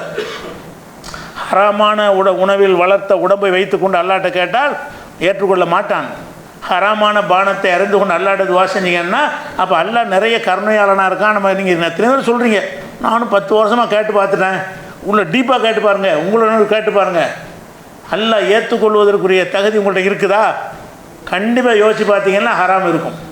ஹராமில் நம்ம சர்வ சாதாரணமாக நம்ம என்ன செய்கிறோம், அதை பற்றி பயமற்று நம்ம நடந்து கொண்டு தான் இருக்கிறோம். அதுக்கு தான் ரசூலுல்லாஹ் சொல்கிறாங்க, நீண்ட பிரயாணம் மேற்கொண்டு தலையெல்லாம் புழுதி படிந்து உடம்பெல்லாம் புழுதி படிந்து பரட்டை அவ்வளோ நிலையில் இருந்து கொண்டு அல்லாஹ்விடத்தில் துவா செய்கிறான். ஆனால் ஏற்றுக்கொள்ளக்கூடிய ஒரு தகுதியெல்லாம் அவனுக்கு இருக்கிறது. ஆனாலும் ஏற்றுக்கொள்ளப்படாத காரணம் என்னென்னு கேட்டால், ஓ மத்அமு ஹராம், அவனுடைய உணவு ஹராமாக இருக்கிறது. ஓ மஷ்ரபு ஹராம், அவன் அவன் அருந்துகிற பானம் ஹராமாக இருக்கிறது. ஓ மல்பசு ஹராம், அவன் போட்டிருக்கிற ஆடைகள் ஹராமாக இருக்கிறது. ஓ உதியபில் ஹராம், ஹராமை கொண்டே உணவளிக்கப்பட்டு திண்டுக்கிட்டு இருக்கிறான். அப்படி இருக்கும் பொழுது இப்போ அண்ணா யுஸ்தஜாபுலி தாலிக்க, இவனுக்கு எப்படி அல்லாஹ் ஏற்றுக்கிருவான், துவாவை எப்படி ஏற்றுக்கொள்வான் அப்படின்னு சொல்லிக்க. முதல் விஷயம் என்னன்னு கேட்டால், ஹராம் என்னன்னு பிற நம்ம விளக்குவோம். நீங்களும் தெரிஞ்சு வச்சுருப்பீங்க, தெரியாத சில விஷயங்கள் வரும். ஹராம்னா தூரம் ஒடியாந்துடணும். நம்ம சம்பாதிக்கிறதுல அது முக்கியமான விஷயம் என்னது, எல்லாம் தடுத்த நெருங்கக்கூடாது. நமக்கு எத்தனையோ தேவைகள் இருக்கா இல்லையா, அவன்கிட்ட போய் முறையிட போகிறோம். அவனுடைய கட்டளையை நீங்கள் மீறுவீங்க. அப்போ அவன் தரணும்னா உங்களுக்கு அடிமையாவன். அவனுடைய கட்டளை நீங்கள் நிறைவேற்றினதுனாங்க அவன் தருவான். நீங்கள் அவனுடைய எல்லா கட்டளையும் மீறிக்கிட்டு இறைவா எனக்கு கொடுன்னா, அப்போ உங்களுக்கு அவன் எஜமானா, நீங்கள் அவனுக்கு எஜமானா அப்படிங்கிற ஒரு அர்த்தத்தில் என்ன செய்கிறான்னு கேட்டால், அந்த ஹராமான உணவுகளில் உள்ளவரை பயப்பட வேண்டிய முக்கிய விஷயம் என்னென்னு கேட்டால், நம்முடைய துவாக்கள் ஏற்கப்படாது. இது அந்த உணவில் முக்கியமாக விளங்கி ஹராம்னு தூக்கி எறிஞ்சிடணும். நம்முடைய பிரார்த்தனைகள் எதுவும் அங்கீகரிக்கப்படாமல் போயிடும். இது முஸ்லீமில் வரக்கூடிய ஒரு ஆதாரபூர்வமான ஹதீஸ்.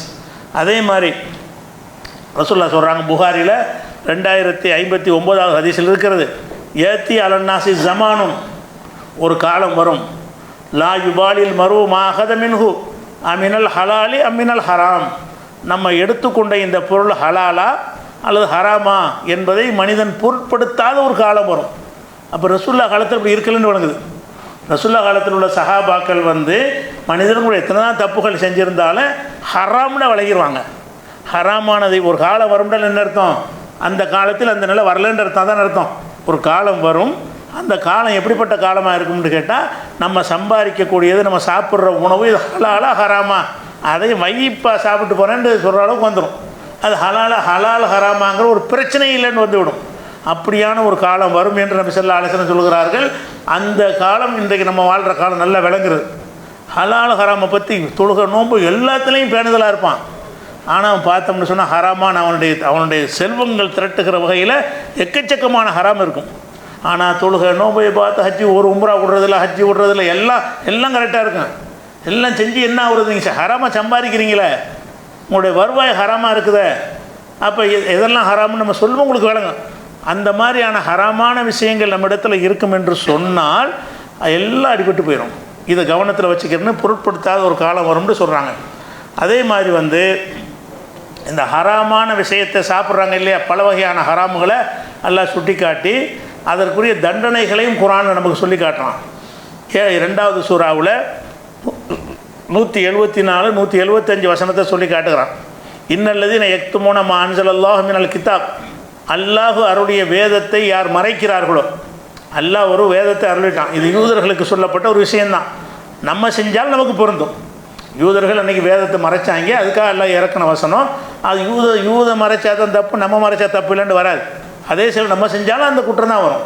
அப்போ இன்னல்லதீன யக்துமூன மா அன்ஸலல்லாஹு மினல் கிதாப், அல்லாஹ் அருளிய வேதத்தை யார் மறைத்து விட்டு யஷ்தரூன பிஹி சமனன் கலீலா, அதை கொண்டு அற்பமான ஒரு கிரயத்தை மக்கள்கிட்ட பெற்றுக்கொள்கிறார்களோ, வேதத்தை மறைத்து தப்பான ஃபத்வா கொடுத்து தப்பான மார்க்கத்தை சொல்லி அதன் மூலம் சம்பாதிக்கிறது செய்கிறார்களோ, உலாயிக்கமா யாக்குலூன ஃபீ புத்தூனிஹிம் இல்லன்னார், அவங்க நெருப்பத்தான் சாப்பிடுகிறார்கள். நீங்கள் ஹராமான காரியத்தை செஞ்சு சம்பாரிச்சிங்க என்று சொன்னால் நீங்கள் சாப்பிட்றது சோறு நினச்சிக்கிட்டு இருக்கிறீங்க, நெருப்பு சாப்பிட்டுட்ருக்கீங்க. அங்கே போனால் தெரியாது, மறுமையெல்லாம் தெரிய வரும். நல்லா என்ன செய்கிறான், உலாயிக்கமா யாக்குலூன ஃபீ புத்தூனிஹிம் இல்லன்னார், அவங்க தங்களுடைய வயிறுகளில் உட்கொள்வது நெருப்பை தவிர வேறு இல்லை. உலாயு கல்லிமுஹமுல்லா, அவங்களோட அல்லாஹ் பேச மாட்டான். யௌமல் கியாம நாள் எல்லார்ட்டையும் பேச மாட்டான்னு வசதியாக போச்சு நினைக்கக்கூடாது. அல்லாஹ் பேச தப்பிச்சுக்கிறோண்டு கருணை பார்வை பார்க்க மாட்டான், கருணையாக பேச மாட்டான், கோபமாக பேசுவான். அல்லாஹ் பேச மாட்டான்னு என்ன அர்த்தம், நம்மளே ஒருத்தர் பேச மாட்டேங்கிறோம், அதுக்கு என்ன அர்த்தம் கேட்டால் அன்பாக பேச மாட்டேன்னு அர்த்தம். அடிக்க வேண்டிய நேரத்தில் அடிப்போம், திட்ட வேண்டிய நேரத்தில் திட்டுவோம், அந்த பேச்சு இல்லைன்னு அர்த்தம் கிடையாது. அல்லாஹ் என்ன செய்கிறான்னு கேட்டால் உலாயு கல்லிமுஹமுல்லாஹு யௌமல் கியாமா, கியாம நாளில் அவங்களோட அன்பாக பேச மாட்டான். எல்லோரும் அந்த கருணைக்காக ஏங்கி கொண்டிருப்போம்.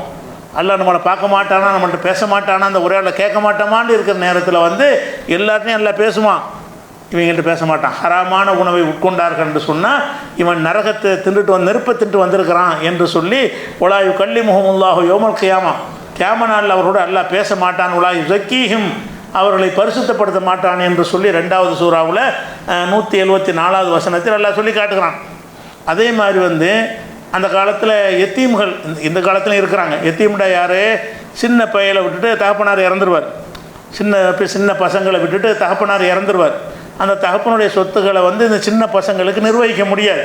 அப்போ என்ன செய்வாங்கன்னா, சித்தப்பா, பெரியப்பா, தாய் மாமா, தாத்தா இவங்க பொறுப்பில் எடுத்துக்கிடுவாங்க. ஒரு சின்ன பையனுடைய சொத்தை வந்து சின்ன பையன் நிர்வாகம் பண்ண முடியுமா? நிர்வாகம் பண்ண முடியாது. அப்போ என்ன செய்வார்? பெரியப்பா வருவார், நான் பார்த்துக்கிறேன், பெரிய ஆளாக அவன் வளர்கிற வரைக்கும் என் கண்ட்ரோலில் இருக்கட்டும் அப்படின்னு இவர் கார்டியனாக இருப்பார். அப்போ சித்தப்பா, பெரியப்பா, தாத்தா இவங்கெல்லாம் கார்டியனாக இருந்து கொண்டு அனாதைகள் சொத்தை நிர்வகிக்கிறாங்க. நிர்வகிக்கும் பொழுது என்ன செய்யும்? மனசு திங்க தோணும். நிர்வகிக்கிறோம்ல, நம்ம நிர்வகிக்கிறோம், திண்டு போகிறோம் அப்படின்னு சொல்லி என்ன செய்கிறது கேட்டால் அந்த அனாதைகளுடைய சொத்தையே சாப்பிடுவதற்கு தோணும். அது மாத்திரம் என்ன செய்யணும்னு கேட்டால், அவங்கள்ட்ட உள்ள ஒரு அனாதைக்கு ஒரு வீடு இருக்குன்னு வைங்க, அது மதிப்பு கம்மியான ஒரு வீடு, மதிப்பு அதிகமான வீடு. நமக்கு ஒரு வீடு இருக்குன்னு வைங்க, அது மதிப்பு கம்மியான வீடு. இதுக்கு மேலே மாற்றி விட்றது. நான் தான் செஞ்சேன், 1 ஏக்கர் 1 ஏக்கர் கொடுத்துட்டேனே, நீங்கள் கொடுத்த 1 ஏக்கரோட மதிப்பு என்ன, இந்த 1 ஏக்கர் மதிப்பு என்ன? நீ ஒரு கிரவுண்டு விட அனாதைக்கு இருக்கிறது, ஓன்ட்ட ஒரு கிரவுண்டு இருக்கிறது. என்ன செய்வான்? கணக்கு பண்ணி அனாதைக்கு அதை எழுதி வச்சுவிட்டு இதை இவர் எழுதிக்கிடுவார். ஏன்னா இது மெயின் ரோட்டில் இருக்கும், இது அதிக மதிப்புள்ளதாக இருக்கும். அதிக மதிப்புள்ளதை தனக்கு எழுதி கொண்டு அதிக மதிப்பில்லாத வந்து அனாதை பேரில் மாற்றி விட்டுறது. இப்படிலாம் அதை சொல்லி காட்டுறான்ல. வாத்துள் எத்தாமல் அம்பாலகம், அனாதைகளிடத்தில் அவங்களுடைய செல்வங்களை முறையாக ஒப்படைச்சிருங்க. நீங்கள் நிர்வாகியாக தான் இருக்கிறீங்க, தகப்பன் இறந்துட்டாங்கிறதுனால அந்த பொறுப்பு உங்கள்கிட்ட வந்திருக்கிறது. அந்த சின்ன பிள்ளைகளுக்கு ஒன்றுமே தெரியாது, அவங்களுடைய பொருள்களை ஒப்படைத்து விடுங்கள். வலா தத்தபத்தலுல் ஹபீஸ பித்தையிபி, உங்கள்கிட்ட உள்ள ஒரு கெட்ட பொருளுக்காக அனாதையுடைய நல்ல பொருளை மாற்றி விடாதீர்கள். உங்கள்கிட்ட உள்ளது மட்டமானது, அனாதைகிட்ட இருந்தது கொஞ்சம் உயர்வானது. நீங்கள் என்ன செய்யக்கூடாது? எக்ஸ்சேஞ்ச் பண்ணி விட்டுறக்கூடாது. அவன் பொருளை எடுத்து நான் மாற்றிக்கிட்டேன், 2 ஏக்கர் 2 ஏக்கர் கொடுத்துட்டாங்க, ஒரு கிரவுண்டுக்கு ஒரு கிணறு கொடுத்துட்டேன்னு சொல்லி தனக்குத்தானே ஹலாலாக்குறான். அல்லாஹ் பயப்பட மாட்டேங்கிறான். அதனுடைய மதிப்பு என்ன, இதனுடைய மதிப்பு என்ன? இப்படி எடுக்கிறோம், இது ஹலால், அல்லாஹ் கேட்க மாட்டானான்னு பயம் இல்லாமல் செய்கிறாங்க. உலா தகுழு அம்பாலகும் இல்லை அம்பாலிக்கும், அவங்க பொருளோடு சேர்த்து உங்கள் பொருளையும் சேர்த்து சாப்பிட்றது. சாப்பிடும் பொழுது அனாதையுடைய பணத்தில் இருந்தே சோத்தாக்கி எல்லாரும் திங்கிறது. அனாதையுடைய சொத்தில் இருந்து என்ன செய்கிறது? அனாதைக்கு உள்ள விவசாய நிலத்திலேருந்து நெல் மூட்டை வந்து இறங்கியிருக்கும், அதை இவங்க எல்லாரும் திங்கிறது. அவன் பொருளை தனியாக பாதுகாத்து வச்சு கொடுக்காம என்ன செய்கிற அப்படி சாப்பிடுவது. இன்னஹூக்கான ஹூபன் கபீரா, இது ஒரு பெரிய அநியாயமானது என்று சொல்லிவிட்டு, இது 4:2 சொல்லிவிட்டு 4வது அத்தியாயத்தில் 10வது வசனத்தில் எல்லாம் சொல்லி காட்டுகிறான். இன்னல்லதீன யாக்குலூன அம்பாலல் யதாமா லுல்மன், அநியாயமான முறையில் அனாதைகள் சொத்தை எவன் சாப்பிடுகிறானோ, இன்னமா யாக்குலூன ஃபி புத்தூனிஹிம் நாரா, அவங்க தாங்கள் வயிற்றுக்குள்ளே நரக நெருப்பை சாப்பிடுகிறார்கள். இலக்கியமாக சொல்ல, இப்போ நெருப்பெல்லாம் அவன் சாப்பிடல, சோத்தை தான் சாப்பிட்றான், நரகத்துக்கு போவான் என்பதை ஒரு இலக்கியமாக சொல்கிறது. இவன் போய் சென்றடைகிற இடம் நரகம் என்பதை காட்டுவதற்காக வேண்டி இவன் நரகத்தை தான் திங்கிறான், இவன் நெருப்பை தான் திங்கிறான். இன்னமா யாக்குலூன ஃபி புத்தூனிஹிம் நாரா, தங்கள் வயிறுகளிலே நெருப்பைத்தான் சாப்பிட்டு கொண்டு இருக்கிறார்கள். யஸ்லவுன சஈரா, நாளைக்கு நரக நெருப்பிலே கருகுவார்கள், எரிந்து போவார்கள் அப்படின்னு 4:10 எல்லாம் சொல்லி காட்டுகிறான். அப்போ இதில் என்ன வருதுன்னுட்டா ஹராமா, இதெல்லாம் ஹராம் தானே. ஹராம்னு சொன்னால் இன்னென்னது திங்காதுன்னு வர்றது மட்டும் ஹராம் கிடையாது. அடுத்தவன் சொத்து ஹராம், முக்கியமான விஷயம். அனாதை சொத்து ஹராம். எதெல்லாம் நீங்கள் அடுத்தவன் சொத்தை சாப்பிட்றது ஹராம் ஆயிரும். அந்த மாதிரி நீங்கள் ஹராமை சாப்பிட்டீங்கன்னு சொன்னால் நீங்கள் சாப்பிட்றது நெருப்பை தான் சாப்பிட்றீங்க, நரகத்தை நுழைவீங்க. அப்போ எப்படி நம்ம பிறருடைய சொத்துக்களில் நம்ம ஆசைப்படுறது? ஆசைப்படாமல் நம்ம இருக்கிறோமா? ஒரு ஜான் பக்கத்து வீட்டு பங்காளி இடமா இருந்தால் எப்படியாவது அமுக்கிக்கிட்டு ஒரு செவத்தை நவட்டி வச்சிடுறோமா இல்லையா? ஒரு பங்கு விரிக்கும் போது என்ன செய்வான்? அங்கிட்ட உள்ள இடத்துலேருந்து ஒரு ஜானை நவட்டி செவத்தை வச்சு விட்ருவான். ஆனால் அதை விட்டு சொத்தான யார் கேட்க போகிறான்னு சொல்லி அங்கே உள்ள பலவீனர்களாக இருந்தார்கள்னா அவங்க சொத்தை வந்து இவனுடைய சொத்தாக மாற்றி கொள்கிறான். அப்போ நீ அடுத்தவன் சொத்தை இப்படி திண்டாயானால் அது நெருப்பைத்தான் சாப்பிடுகிறான்னு நல்லா சொல்லி காட்டுகிறான். அதே மாதிரி வந்து பொதுவாக அல்லாஹ் சொல்லி காட்டுகிறான் 4வது சூறாவில் 30வது வசனத்தில், யாய் உள்ளது நாமனும், நம்பிக்கை கொண்ட மக்களே, லா தாக்குழு அம்பாலக்கும் பயணக்கும் பாத்திலை, உங்களுக்கு மத்தியில் பொருள் செல்வங்களை தப்பான முறையில் சாப்பிட்டு விடாதீர்கள். உங்களுக்கு மத்தியில் நீங்கள் சாப்பிட்றது வந்து தவறான முறையில் சாப்பிடக்கூடாது. இல்லா அந்த கூண திஜாரத்தை நான் தராது மின்கும், மனப்பூர்வமாக ஒப்புக்கொண்ட வியாபாரத்தின் மூலமாகவே தவிர வேறு வழியில் அடுத்தவன் சொத்து தின்றாதீங்க. வியாபாரம் காசை கொடுத்து வாங்கினா அவன் சொத்து கிடையாது. இந்த பொருளை வச்சுருக்கிறான், இது நான் ஆசைப்பட்றேன், இதுக்குள்ளே ரூபாய் கொடுத்து நான் வாங்கிட்டேன், இது தப்பு கிடையாது. ஆசைப்படுறேன் நானாக எடுத்துக்கிட்டேன்னா தப்பு. அப்போ அடுத்தவனுடைய பொருளை நீங்கள் சாப்பிட்றாதீங்க. அப்படி சாப்பிட்டீங்கன்னு சொன்னால் ஒமையப்பால் தாலிக்க உதுவானன், வரம்பு மீறி யார் இந்த காரியத்தை செய்கிறாரோ இப்போ சவுப்பு நுசுலிகினாரா, அவனை நரகத்தில் நம்ம கருக வைப்போம், எரிப்போம், நரகத்தில் போட்டு அவனை எரிப்போம்னு அல்லாஹ் சொல்லி காட்டுகிறான் 4வது சூறாவில் 30வது வசனத்தில். அப்போ இந்த மாதிரி ஒரு விஷயங்கள் நம்ம கவனமாக இருக்கு. ஹராமான விஷயம் அல்லாஹ் எல்லாத்தையும் ஹலாலாக்கினான். ஹலாலாக்கின அல்லாஹ் சிலதை ஹராமாகவும் ஆக்கியிருக்கிறான். எதெல்லாம் ஹராம் என்று ஆக்கியிருக்கிறானோ அதிலேருந்து விலகாமல் நம்ம உணவாக இருந்தாலும், உணவுக்கு மட்டுமல்லது, உணவாக இருந்தாலும் சரி, உடையாக இருந்தாலும் சரி, உறைவிடமாக இருந்தாலும் சரி, ஹராம் நமக்கு வந்துவிட்டது என்று சொன்னால் அதுக்கு பரிசு நரகம். எப்படி நம்ம தொழுவாட்டி நரகத்தில் போட்டுருவான்னு பயந்து தொழுகிறோம்ல, நோன்பு வைக்காட்டி நரகத்தில் போடுவான்னு நோன்பு வைக்கிறோம்ல, ஜக்காத்து கொடுக்காட்டி நரகத்தில் போடுவான்னு பயந்து ஜக்காத்து கொடுக்குறோம்ல, ஹஜ்ஜு கடமையாகியும் அதை செய்யாமல் இருந்தால் கேள்வி கேட்பான்னு பயந்து ஹஜ்ஜுக்கு போகிறோம்ல. அப்போ நரகத்துக்கு பயந்தானே மட்டும் செய்கிறீங்க. அப்போ இதுக்கு நரகம் இருக்க, இதை பற்றி ஏன் பயப்பட மாட்டேங்கிறீங்க? அடுத்தவனுடைய பொருளாதாரத்தை திங்கிறதுக்கு நரகத்தில் சேர்க்குமே, நரகத்தில் நம்ம கருக செய்வோம் நல்லா சொல்கிறானே. அப்போ அந்த மாதிரி விஷயத்தில் ரொம்ப பேணுதலாக இருக்குன்னா ஹராமான விஷயங்கள் தடுக்கப்பட்டுச்சுன்னா தூக்கி எறிஞ்சு தொட்டே பார்க்கக்கூடாது. அந்த மாதிரியான ஒரு விஷயத்தில் என்ன செய்யணும், நம்ம இருக்க வேண்டும். இன்னும் சொல்லப்போனால் இஸ்லாம் மார்க்கத்தில் நபிகள் நாயகம் ஸல்லல்லாஹு அலைஹி வஸல்லம் அவர்கள் கடைசியாக ஆற்றிய உரை எது? ஹஜ்ஜத்துல் விதா. அதெல்லாம் தெரிஞ்சு இறுதி பேருரைன்னு வழங்கி வச்சுருக்கோம்ல. அந்த இறுதி பேருரையில் அவங்க என்ன சொன்னாங்க? இன்ன திமாக்கும் வ அம்பாலக்கும் வ ஆராலக்கும் ஹராமுன், உங்களுடைய செல்வங்கள், உங்களுடைய மான மரியாதைகள், உங்களுடைய உயிர்கள், இது எல்லாமே ஹராம். உங்கள் பணம் அவனுக்கு ஹராம், உங்கள் உயிர் அவனுக்கு ஹராம், உங்கள் மானம் அவனுக்கு ஹராம். எந்த மாதிரி ஹராம்ங்கிறான்னா ஹுர்மத்தி யௌமிக்கும் ஹாதா பி பலதிக்கும் ஹாதா பி ஷஹரிக்கும் ஹாதா, இந்த புனித மண்ணில், மக்காங்கிற இந்த புனித மண்ணில், இந்த புனித மாதத்தில், இந்த புனித நாளில் எப்படி இவை புனிதமாக பேணப்படுகிறது அந்த மாதிரி நீங்கள் பிறருடைய சொத்துக்கள் புனிதமானவன்னு கருது நம்ம எடுக்கக்கூடாது, அடுத்தவனுடைய சொத்துக்கு ஆசைப்படக்கூடாதுங்கிற விளங்கி கொள்ளணும்ன்ற சொல்ல அந்த அறிவுரை. அதுதான் சொல்கிற கடைசி அறிவுரை அதுதான். நபிகள் நாயகம் செஞ்ச கடைசி பயானம் என்னன்னு கேட்டால், அடுத்தவனுடைய மானம் மரியாதை செல்வங்கள் நமக்கு வேண்டாம், அது ரொம்ப புனிதமானவை. எப்படி புனிதமானவை? மக்கா எப்படி புனிதமானதோ அந்த மாதிரி ஒரு புனித பொருளாக கருதணும். இது அடுத்தவன் சொத்துன்னு வந்துருச்சுன்னு சொன்னால் ஒரு புனிதமான பொருளில் கை வைக்க பயப்படுவீங்கல்ல, அப்படி பயப்படணும். இது அடுத்தவனுக்கு சொந்தமான வீடுன்னு வந்துருச்சுன்னு சொன்னால் காபத்துல்லாவில் போய் ஏதாவது நோண்டுவதற்கு பயப்படுவீங்களா இல்லையா? அந்த மாதிரி பயப்படணும் என்று நபி ஸல்லல்லாஹு அலைஹி வஸல்லம் அவர்கள் எச்சரிக்கை பண்ணியிருக்கிறாங்க. அந்த ஒரு விஷயத்தை ஃபஸ்ட்டு வழங்க வேண்டிய அடிப்படை என்னன்னு கேட்டால், உலகத்தில் உள்ள எல்லாம் நமக்கு ஹலால். அல்லாஹ் சில விஷயங்களை ஹராமாக ஆக்கியிருக்கிறான். அந்த பட்டியல் நான் பிறகு சொல்ல போகிறோம். அந்த எந்த ஹராம் என்று உங்களுக்கு தெரிய வருகிறதோ அந்த விஷயத்திலிருந்து தூரமாக நம்ம விலகி நிற்கவில்லை என்று சொன்னால் நம்முடைய பிரார்த்தனை ஏற்றுக்கொள்ளப்படாது, நம்ம சென்றடைகிற இடம் நரகமாக மாறிவிடும். இந்த ஒரு விஷயத்தை கவனத்தில் வைத்து கொள்ள வேண்டும். அடுத்து இந்த உணவு மட்டுமல்ல, உணவு, உடை, உறைவிடம், மூணுக்குமே சேர்த்த சில அடிப்படையான விதிகள் இருக்கிறது. அந்த விதிகளை இன்ஷா அல்லாஹ் நம்ம என்ன செய்வோம், நாளைய தினத்தில் பார்ப்போம். அஸ்ஸலாமு அலைக்கும்.